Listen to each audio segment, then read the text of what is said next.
ఓం నమ శివాయ. అరుణాచల రహస్యాలు. సృష్టికి మూలం.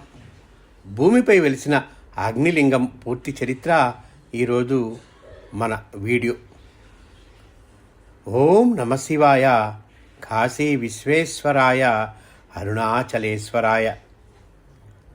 శివుని ఆజ్ఞ లేనిదే చీమైనా కుట్టదు అంటారు. మరి ఆ పరమశివుడి అనుమతి లేనిదే ఆ క్షేత్రంలో అడుగు పెట్టడం సాధ్యమా? ఖచ్చితంగా సాధ్యం కాదు. పంచభూత క్షేత్రాలలో అగ్నితత్వానికి ప్రతీకగా నిలిచిన మహాపుణ్యక్షేత్రమే అరుణాచలం. కేవలం ఆ దేవుడిని దూరం నుండి మనసులో స్మరిస్తే చాలు, జన్మ జన్మల పాపాలు తొలగిపోయి మోక్షం సిద్ధిస్తుందని మన పురాణాలు తెలుపుతున్నాయి.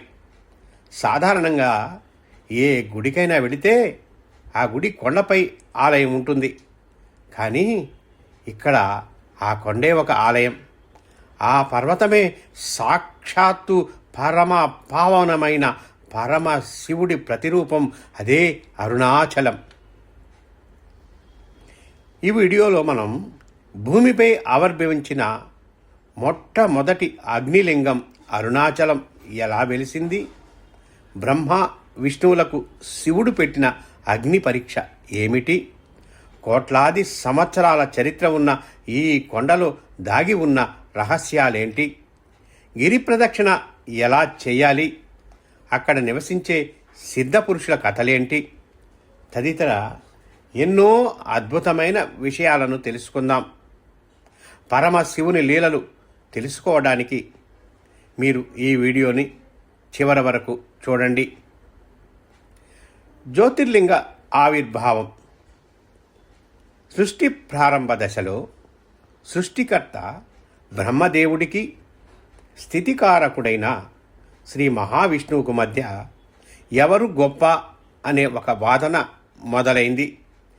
నేను సృష్టిస్తేనే కదా ఈ జగత్తు ఉన్నది అని బ్రహ్మ అహంకరిస్తే, నేను రక్షించకపోతే ఈ సృష్టి ఏనాడో అంతమయ్యేది కదా అని విష్ణుమూర్తి వాదించసాగాడు. వీరిద్దరి మధ్య అహంకారపు మేఘాలు కమ్ముకున్నాయి. అప్పుడు ఈ జగన్నాటక సూత్రధారి లయకారకుడైన పరమేశ్వరుడు వారి అహంకారాన్ని పటాపంచలు చేయటానికి ఒక అద్భుతమైన లీలను ప్రదర్శించాడు. వారిద్దరి మధ్య ఆకాశాన్ని పాతాళాన్ని కలుపుతూ ఒక అనంతమైన అగ్నిస్తంభం ఆవిర్భవించింది. ఆ అగ్నిస్తంభం జ్యోతిర్లింగం యొక్క మొదలు. చివర ఎవరు కనుక్కుంటారో వారే గొప్ప అని అశరీరవాణి వినిపించింది. విష్ణుమూర్తి వరాహ అవతారం దాల్చి భూమిని తవ్వుకుంటూ లింగం అడుగు భాగాన్ని చూడటానికి పాతాళానికి ప్రయాణమయ్యాడు. బ్రహ్మదేవుడు హంసవాహనంపై ఎక్కి లింగం పైభాగాన్ని కనుక్కోవడానికి ఆకాశం వైపు దూసుకెళ్లాడు. కొన్ని వేల దివ్య సంవత్సరాలు గడిచిన విష్ణుమూర్తికి అడుగు భాగం దొరకలేదు. దైవ మాయను గ్రహించి తన అహంకారాన్ని వీడి నిజం ఒప్పుకున్నాడు విష్ణువు. కానీ బ్రహ్మదేవుడు అలా కాదు. పైకి వెళ్తున్న కొద్దికి అతనికి అలుపు వచ్చింది. అప్పుడే పైనుంచి కిందకు రాలుతున్న ఒకరి మొగలి పువ్వు కనిపించింది. నేను శివుడి తలపై నుంచి కొన్ని వేల సంవత్సరాలుగా కింద పడుతూనే ఉన్నాను అని ఆ పుష్పం బదులిచ్చింది. అప్పుడు బ్రహ్మ, నేను శివుడి తల భాగానని చూశానని నువ్వు సాక్ష్యం చెప్పాలి అని ఆ పువ్వును అక్కడే ఉన్న కామధేనును ఒప్పించి శివుని వద్దకు వచ్చి తాను పైభాగాన్ని చూశానని అబద్ధం చెప్పాడు. దానికి మొగలి పువ్వు అవునని సాక్ష్యం చెప్పింది. కామధేనువు తలతో అవునని తోకతో కాదని చెప్పింది. దానితో శివుడికి ఆగ్రహం కట్టలు తెంచుకుంది. అబద్ధం చెప్పిన బ్రహ్మకు భూలోకంలో ఆలయాలు పూజలు ఉండవని శపించాడు. అసత్య సాక్ష్యం చెప్పిన మొగలి పువ్వు శివ పూజకు పనికి రాకుండా పోయింది. కామధేనువు తోక భాగాన్ని మాత్రమే పూజించాలని శాసించాడు. వారి ప్రార్థనల మేరకు సకల జనులకు జ్ఞానాన్ని ప్రసాదించడానికి ఆ జ్యోతిర్లింగమే ఈ భూమిపై ఒక పర్వతంగా స్థిరపడింది. అదే మన అరుణాచలం. అరుణాచలం అంటే అరుణ అంటే ఎర్రని లేదా అగ్ని, అచలం అంటే కదలని కొండ. ఆధునిక పురావస్తు శాస్త్రవేత్తల పరిశోధనల ప్రకారం ఈ పర్వతం 260 కోట్ల సంవత్సరాల నాటిది. అంటే హిమాలయాల కంటే కూడా ఎంతో పురాతనమైనది. భక్తుల కోరిక మేరకు శివుడు ఒక్కొక్క యుగంలో ఈ కొండ రూపాన్ని ఒక్కోలా మార్చాడు. కలియుగంలో ఇది ఒక అగ్ని పర్వతం, త్రేతాయుగంలో రత్నాలు వజ్రాలు పొదిగిన స్వర్ణగిరి, ద్వాపర యుగంలో రాగి రంగులో మెరిసిపోయే తామ్రశైలం, కలియుగంలో అందరికీ దర్శనం ఇవ్వడానికి సాధారణ రాతి కొండగా మారింది. ఈ కొండ మట్టిలో రాళ్లలో ఎన్నో వనమూలికలు, అంతు చిక్కని ఔషధ గుణాలు దాగి ఉన్నాయని శాస్త్రీయంగా కూడా నిరూపితమైంది. అరుణాచలేశ్వర ఆలయం సుమారు 24 ఎకరాల సువిశాల విస్తీర్ణంలో ఉంటుంది. వాస్తు శిల్పకళా వైభవానికి ఇది సజీవ సాక్ష్యం. ఇందులో ఉన్న 4 ప్రధాన గోపురాలకు ఒక్కొక్క చరిత్ర ఉంది. తూర్పు వైపున ఉన్న రాజగోపురాన్ని శ్రీకృష్ణదేవరాయలు నిర్మించారు. 11వ అంతస్తులతో 217 అడుగుల ఎత్తుతో ఇది అత్యంత ఎత్తైన గోపురాల్లో ఒకటి. ఉత్తర గోపురాన్ని అమ్మని అమ్మన్ అనే ఒక పేద భక్తురాలు ఇల్లిల్లు తిరిగి భిక్షాటన చేసి వచ్చిన విరాళాలతో కట్టించింది. ఇక్కడ చెప్పుకోదగ్గ అద్భుతమైన కథ బల్లాల మహారాజుది. సంతానం లేని ఆ రాజు దానగుణాన్ని పరీక్షించడానికి శివుడే జంగమ దేవర రూపంలో వచ్చి పరీక్షలు పెడతాడు. రాజు నిష్కల్మష భక్తికి మెచ్చి బల్లాల మహారాజు మరణించిన తర్వాత సాక్షాత్తు శివుడే వచ్చి ఆయనకు తల కొరివి పెట్టాడు. నేటికి బల్లాలరాజు ఆబ్దికం రోజున స్వామివారే స్వయంగా పల్లకిలో వెళ్ళి తద్దినం పెట్టే ఆచారం ఇక్కడ కొనసాగుతోంది. ఇక 3వది కిలి గోపురం అంటే చిలుక గోపురం. అరుణగిరినాథర్ అనే మహాశివభక్తుడు ఒకసారి రాజు అంధత్వాన్ని పోగొట్టడానికి దివ్య పుష్పం తీసుకురావాలని తన దేహాన్ని విడిచిపెట్టి చనిపోయిన ఒక చిలుక శరీరంలో పరకాయ ప్రవేశం చేసి పైలోకాలకు వెళతాడు. ఆ సమయంలో ఆయనను ద్వేషించే సంబంధన్ అతని అసలు దేహాన్ని దహనం చేస్తాడు.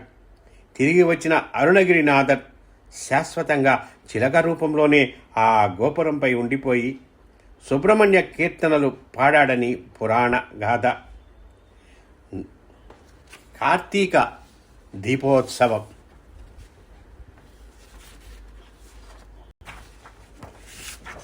అరుణాచలంలో వర్ణించశక్యం కాని వైభవంతో జరిగే వేడుకే కార్తీక దీపోత్సవం.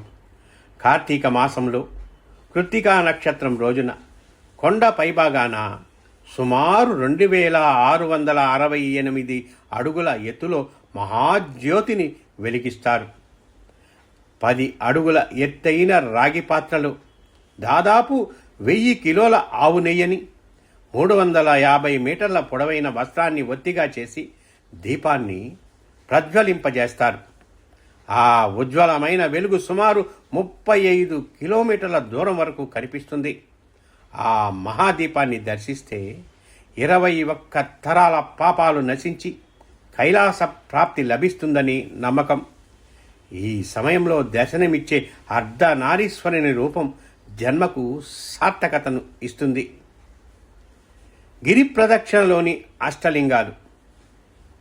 అరుణాచలంలో గుడిలో శివ దర్శనం కంటే పర్వతానికి చేసే గిరి ప్రదక్షిణకు చాలా ప్రాధాన్యం ఉంది. పర్వతమే శివుడు కనుక ఆ కొండ చుట్టూ తిరగడమే సాక్షాత్తు కైలాస ప్రదక్షిణతో సమానం. దీనిని తమిళంలో గిరివలం అంటారు. ప్రదక్షిణ మార్గం సుమారు 14 కిలోమీటర్లు ఉంటుంది. గిరి ప్రదక్షిణ చేసే దారిలో అష్ట దిక్పాలకులచే ప్రతిష్ఠించబడిన 8 అద్భుత శివలింగాలు ఉన్నాయి. అందులో మొదటిది ఇంద్రలింగం. రాజగోపురం దాటాక తూర్పు దిక్కున మొదటగా వస్తుంది. దీనిని దర్శనం వల్ల అష్టైశ్వర్యాలు కలుగుతాయి. ఇక రెండవది అగ్నిలింగం. ఆగ్నేయ దిక్కున ఉంటుంది. దీర్ఘ వ్యాధులను ఆటంకాలను భస్మం చేస్తుంది. మూడవది యమలింగం. దక్షిణాన ఉంటుంది. ఇది అపమృత్యు దోషాలను పోగొట్టి దీర్ఘాయువును ఆర్థిక స్థిరత్వాన్ని ఇస్తుంది. ఇక్కడ విభూదిని స్వీకరిస్తే ఎముకల వ్యాధులకు మంచిది. నాలుగవది నైరుతి లింగం. నైరుతి దిశలో ఉంటుంది. జప సాధనకు అత్యంత అనుకూలం. చెడు గ్రహాల దుష్ప్రభావాల నుండి రక్షిస్తుంది. 5 వరుణలింగం. పశ్చిమాన ఉండి జల సంబంధిత రోగాలను నయం చేస్తుంది. 6 వాయులింగం. వాయువ్య దిశలో గుండె ఊపిరితిత్తుల సంబంధిత వ్యాధులను పోగొడుతుంది. 7 కుబేరలింగం. ఉత్తరాన ఉంటుంది. అపారమైన సంపదను ఇస్తుంది. ఇక్కడే దగ్గరలో ఇడుక్కు పిళ్ళయార్ ఆలయం ఉంటుంది. ఆ చిన్న గుడి కింద నుండి 3 సార్లు దూరి వెళితే శరీర నొప్పులు కర్మ దోషాలు నశిస్తాయి. 8 ఈశాన్య లింగం. ఈశాన్య దిక్కున ఉండి అంతులేని మానసిక ప్రశాంతతను ప్రసాదిస్తుంది. ప్రదక్షిణ దారిలో ఒక నిర్దిష్ట స్థానం నుండి చూస్తే నందీశ్వరుని ఆకారంలో పక్కనే ఉన్న ఒక చిన్న కొండ స్పష్టంగా దర్శనమిస్తుంది. పర్వతమే శివుడైతే పక్కనే నంది ఉండటం ప్రకృతి సహజమైన అద్భుతం కదా. భగవంతుని దయ పొందాలంటే గిరి ప్రదక్షిణలో కొన్ని నియమాలు తప్పకుండా పాటించాలి. పాదరక్షలు అస్సలు ధరించకూడదు. కాలి నడకనే ప్రదక్షిణ చేయాలి. ఎడమవైపు రోడ్డు అంచున మాత్రమే చేయాలి. కుడివైపున సిద్ధులు దేవతలు సూక్ష్మ రూపంలో ప్రదక్షిణ చేస్తూ ఉంటారు. ప్రాపంచిక కబర్లు అనవసర మాటలు మాట్లాడకుండా మౌనంగా లేదా ఓం నమఃశివాయ అరుణాచల శివ అనే నామస్మరణ చేస్తూ నడవాలి. దారిలో కనిపించే నిరుపేదలకు కుక్కలకు ఆవులకు అన్నదానం చేయడం అద్భుతమైన ఫలితాన్ని ఇస్తుంది. ముసలివారు నడవలేని వారు మాత్రమే ఆటోల ద్వారా ప్రదక్షిణ చేస్తారు తప్ప మిగతా వారు కష్టమైన అడుగులో అడుగు వేస్తూ నడవాలి. ప్రతి అడుగుకి ఒక అశ్వమేధ యాగం చేసిన ఫలితం దక్కుతుంది. ఇక శ్రీ రమణ మహర్షి ఆశ్రమం. అరుణాచలం అనగానే ప్రపంచవ్యాప్తంగా ఆధ్యాత్మిక వాదుల వెంటనే గుర్తుకు వచ్చే పేరు భగవాన్ శ్రీ రమణ మహర్షి. కేవలం 16 ఏళ్ల వయసులో అరుణాచలం చేరిన ఆయన తన జీవితకాలంలో 54 సంవత్సరాల పాటు ఆ కొండను వదిలి వెళ్ళలేదు. పాతాళలింగం విరూపాక్ష గుహలలో దేహంపై చీమలు దాడి చేస్తున్నా శరీరం రక్తమోడుతున్నా చలించకుండా కఠోర తపస్సు చేసి ఆత్మజ్ఞానాన్ని పొందారు. ఆయన తపోబలమే నేటికి రమణాశ్రమంలోని ప్రశాంతతకు కారణం. ఇక్కడ పౌర్ణమి సమయాల్లో విదేశీయులు సైతం అత్యధిక సంఖ్యలో ధ్యానం చేస్తూ ఉంటారు. ఈ పర్వతం పైన మర్రి చెట్టు కింద శ్రీ దక్షిణామూర్తి, శేషాద్రి స్వామి, అగస్త్య మహాముని సూక్ష్మ రూపాల్లో తపస్సు చేసుకుంటూ ఉంటారని ఆధ్యాత్మిక గ్రంథాలు చెబుతున్నాయి. సూర్య భగవానుడు కూడా ఈ కొండకు ప్రదక్షిణ చేస్తూ ఉంటాడని ప్రతీతి. అరుణాచల యాత్ర అనేది కేవలం ఒక యాత్ర కాదు, అదొక ఆత్మ విచారణ ప్రయాణం. మనలోని అహంకారాన్ని పాపాలను ఆ అగ్నిలో కాల్చేసి స్వచ్ఛమైన మనసుతో తిరిగి వచ్చే ఒక అద్భుత అవకాశం. అక్కడ గడిపిన ప్రతి క్షణం సాక్షాత్తు పరమశివుడి ఒడిలో గడిపినట్లే. మీరు ఎప్పుడైనా అరుణాచలానికి వెళితే ఆ పుణ్యక్షేత్ర పవిత్రతను కాపాడండి. ప్లాస్టిక్ వాడకండి. అక్కడ ఎక్కడా ఉమ్మిగేయకండి. ప్రకృతిని దైవాన్ని రక్షించండి. ఈ అద్భుతమైన అరుణాచల క్షేత్ర చరిత్ర మీకు నచ్చినట్లయితే కామెంట్ సెక్షన్లో ఓం నమ శివాయ లేదా అరుణాచల శివ అని కామెంట్ చేసి మీ భక్తిని చాటుకోండి. ఈ వీడియోని లైక్ చేసి మీ బంధుమిత్రులకు షేర్ చేయండి.